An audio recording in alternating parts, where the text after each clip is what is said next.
বাচ্চার সাথে জিন থাকার লক্ষণ, যদি এই লক্ষণগুলো আপনার সন্তানের ভিতরে, আপনাদের বাচ্চাদের ভিতরে দেখতে পান, তাহলে মনে রাখবেন যে আপনার ওই সন্তান জিনে আক্রান্ত রয়েছে, আপনার সন্তানের উপর জিনের আছর রয়েছে। প্রিয় ভাই এবং প্রিয় বোনেরা আমার, দেখবেন অনেক বাচ্চাদের ভিতরে এই ধরনের সমস্যাগুলো দেখা যায়।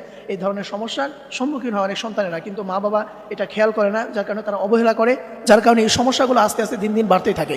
এই জন্য আপনার সন্তানের ভিতরে যদি এই ধরনের সিমটম যদি আপনি দেখতে পান, তাহলে আজকেই আপনি এটা চিকিৎসা নেবেন, আপনি ভালো কোনো রাকের মাধ্যমে আপনি রুকিয়া করে নেবেন। মনে রাখবেন যে আপনার ওই বাচ্চা জিনে আক্রান্ত। তার মধ্যে এক নাম্বার যে আলামত, সেটা হচ্ছে যে আপনার বাচ্চা হঠাৎ করে ঘুম থেকে জাগ্রত হয়ে যাওয়া এবং ঘুমাতে ভয় পাওয়া। অনেকে দেখবেন অনেক সন্তান আছে যে মাত্র ঘুমিয়েছে, হঠাৎ করে সে ঘুম থেকে জাগ্রত হয়ে যায় এবং ঘুমাতে ভয় পায়। অনেক বাচ্চা দেখবেন যে সারাদিনও ঘুমায় না এবং রাত্রে ঘুমাতে চায় না, বেশিরভাগ সময় সে জাগ্রত থাকতে পছন্দ করে।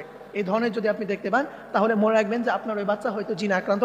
আপনি সাথে সাথে আপনি এটা ট্রিটমেন্ট নেওয়া শুরু করবেন, প্রিয় ভাই এবং প্রিয় বোনেরা আমার। এবং দ্বিতীয় নাম্বারে যে আলামত, সেটা হচ্ছে টয়লেটে অতিরিক্ত সময় ব্যয় করা। দেখবেন অনেক সন্তানরা আছে, অনেক বাচ্চারা আছে যে টয়লেটে যাওয়ার পরে দীর্ঘক্ষণ সময় সে সেখানেই বসে থাকে, টয়লেটে অতিরিক্ত সময় ব্যয় করে। যদি আপনার সন্তানের ভিতরে আপনি এটা দেখতে পান, তাহলে মনে রাখবেন যে আপনার ওই সন্তান হয়তোবা জিনে আক্রান্ত রয়েছে। আপনি সাথে সাথে ভালো রাকের মাধ্যমে রুকিয়া করে নেবেন। এটা হচ্ছে দ্বিতীয় নাম্বার আলামত। এবং তৃতীয় নাম্বার যে আলামত, সেটা হচ্ছে আয়নার দিকে তাকিয়ে হাসতে থাকা এবং কথা বলতে থাকা। আপনার সন্তানের ভিতরে যদি আপনি এই ধরনের সিমটম দেখতে পান, যে আপনার সন্তান আয়নার দিকে সবসময় তাকিয়ে থাকে এবং নিজেকে অনেক সুন্দর মনে করে এবং হাসতে থাকে এবং আয়নার ভিতর তাকিয়ে কথা বলতে থাকে, যদি এই ধরনের আলামত আপনার সন্তানের ভিতরে দেখতে পান, তাহলে মনে রাখবেন যে আপনার সন্তান জিনে আক্রান্ত রয়েছে। এবং চতুর্থ নম্বরে যে আলামত, সেটা হচ্ছে আপনার সন্তানের ভিতরে যদি আপনি দেখতে পান যে আপনার সন্তানের শরীরের এখানে ব্যথা করে, ওখানে ব্যথা করে, যে হঠাৎ করেই তার শরীরটা ব্যথা করে, এই ধরনের অভিযোগ যদি সন্তান আপনার কাছে করে, তাহলে মনে রাখবেন যে আপনার সন্তান জিনে আক্রান্ত রয়েছে। এবং পঞ্চম নম্বরে যে লক্ষণ দেখলে বুঝবেন সন্তান জিনে আক্রান্ত, সেটা হচ্ছে ঘুম থেকে উঠে মাথা ব্যথা হওয়া।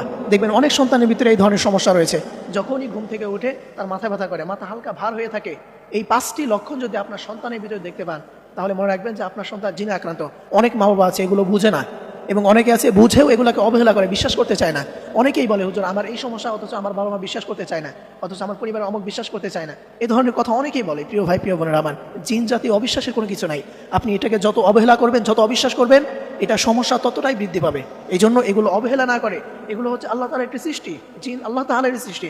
আল্লাহ তাআলা যেখানে মানুষের কথা সৃষ্টির উল্লেখ করেছেন, সেখানে জিনের কথা উল্লেখ করে দিয়েছেন। এবং এই জিনদের নামে কোরআনের ভিতরে একটি সূরাও রয়েছে। এই জন্য এই জিনকে অবিশ্বাস করা যাবে না। এবং এই ধরনের সমস্যা যদি সন্তান আপনাদের কাছে বলে, তাহলে এটাকে অবহেলা করবেন না, বরং সাথে সাথে এটাকে আপনার গুরুত্ব আরোপ দিবেন এবং এটার জন্য ভালো কোনো রাকির মাধ্যমে আপনার রুকিয়া করে নেবেন।